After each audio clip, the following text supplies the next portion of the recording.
विपत्ति आ गई है कि जो देश के चौकीदार हैं, चौकीदारों को लखनऊ में आकर के धरना स्थल लखनऊ में बैठना पड़ा है। पुलिस प्रशासन भी बैठी है और भी लोग देख रहे हैं। यहाँ पर जो ग्राम पंचायतों में जो लोग गाँव से उठ करके जो एक खबरों थानों तक पहुँचाते हैं, समस्याओं को थाने के साथ में मिल करके कंधे से कंधा मिला करके जो काम करते हैं।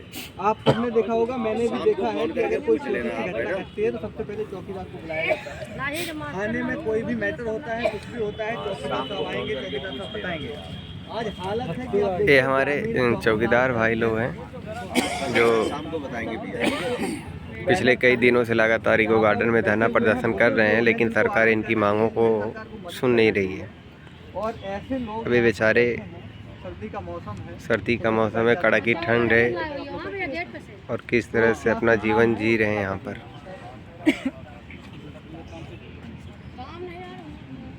बागी बलिया, बलिया एक ऐसा नाम है बलिया कि सबसे पहले अगर स्वतंत्रता कहीं मिली थी देश में तो वो बलिया में। तो बलिया से ही एक बिगुल उठा था अंग्रेजों को भगाने के लिए। आज वही बलिया के वीर सपूत यहाँ बैठे हैं, बेचारे परेशान हैं कि भाई स्वतंत्रता तो हमने दिला दी। एक आपको अच्छी बात बता दें कि जो बलिया का जो पहले जब स्वतंत्रता के पहले जो डीएम था, अंग्रेज डीएम था, उसको वहाँ के चिंटू पांडे जी ने वहाँ से जो बिगुल बजाया, उसको भागना पड़ा वहाँ से अपनी कुर्सी छोड़ करके।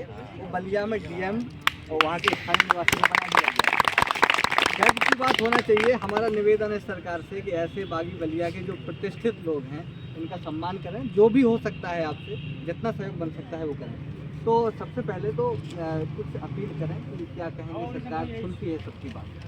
सर, मैं आपके चैनल को प्रणाम करता हूं और हम लोग बागी बलिया नहीं, बागी बलिया उत्तर प्रदेश, तेज बोलिए थोड़ा। बागी बलिया नहीं, उत्तर प्रदेश से हर जिले के लोग आए हैं और मन बनाकर चले हैं।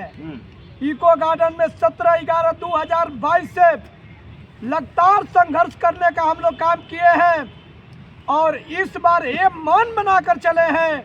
निवेदन हम लोग कर रहे हैं माननीय मुख्यमंत्री जी से।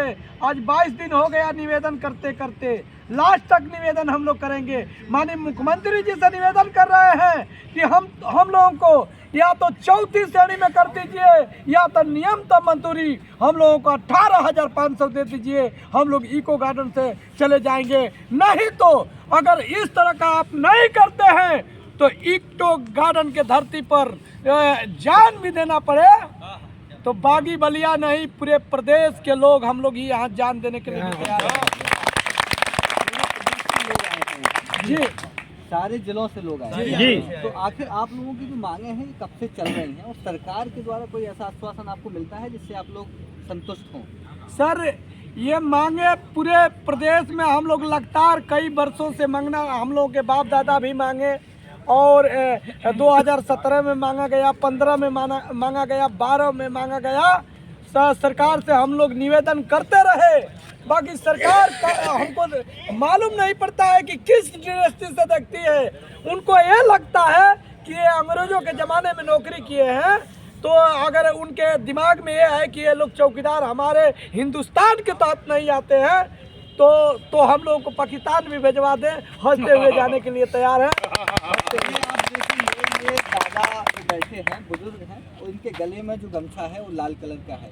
तो लाल कलर का जो रंग है, लाल रंग है, उसका आपको अंदाजा होगा कि आखिर ये किसके काम आता है। जहाँ भी दुर्घटनाएं होती हैं लाल झंडा का इस्तेमाल ज़्यादा किया जाता है। दादा कहाँ से आए हैं?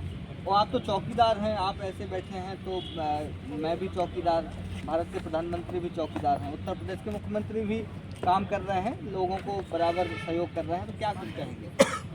सबसे पहले हम श्री नारायण यादव जिला बस्ती से आपके चैनल को तथा आपके इस कार्य को बहुत बहुत धन्यवाद देते हैं, जो आप लोग हम लोगों के बीच में आकर हमारी सुध लेते हैं और खबर सरकार तक पहुँचाते हैं। पहली बात, चौकीदार दो हैं। ठीक है। एक चौकीदार यहाँ भीख मांग रहा है, एक चौकीदार वहाँ राज रियासत चला रहा है प्रधानमंत्री बनकर, जिन्होंने कहा था कि मैं एक चौकीदार हूँ। तो हमको कहाँ भूल गए प्रधानमंत्री जी, जो हम आज गांव में एक एक कड़ी एक एक शब्द का सूचना देते हैं। हम अगर सूचना न दें थाने तक तो कितना मर्डर हो जाए आप भी जानते होंगे। अगर आज हमको हमारे अधिकार को दिए होते तो शायद जो आतंकवाद या गांव में तमाम घटनाएं हो रही हैं वह शायद कम हो गई। लेकिन आपने मेरी सुन नहीं ली, हमें वहाँ छोड़ दिया जहाँ नाली में कीड़े पलते। हम नाली में रह गए, आप स्वर्ग लोग पहुँच गए। वाह रे प्रधानमंत्री जी, आप धन्य हैं। आपको ईश्वर ने प्रधानमंत्री बना दिया, तो हम अपने भाइयों को तो जरा ख्याल करें कि हम चौकीदार कहाँ रह गया, हम उसे भी आगे पहुँचा दें।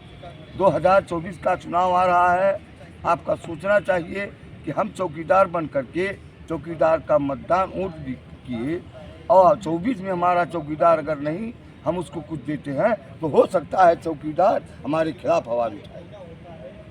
हमारी 70,000 की संख्या है और 70,000 की संख्या में कम से कम 3-4 लाख की वोटर है। हम सभी लोगों के साथ 2-4 लोग जुड़े हुए हैं, परिवार भी है। तो हम लोग यही चाहेंगे कि आप भी हमारी आवाज़ को सुने और हमारा अधिकार दें। हमेशा आपके साथ हम जुड़े रहें। इसी के साथ हम अपनी बारी को विराम देते हैं। उत्तर प्रदेश सरकार का एक अहम हिस्सा इनको कहेंगे, क्योंकि जो पुलिस प्रशासन है उसकी एक जिम्मेदार कड़ी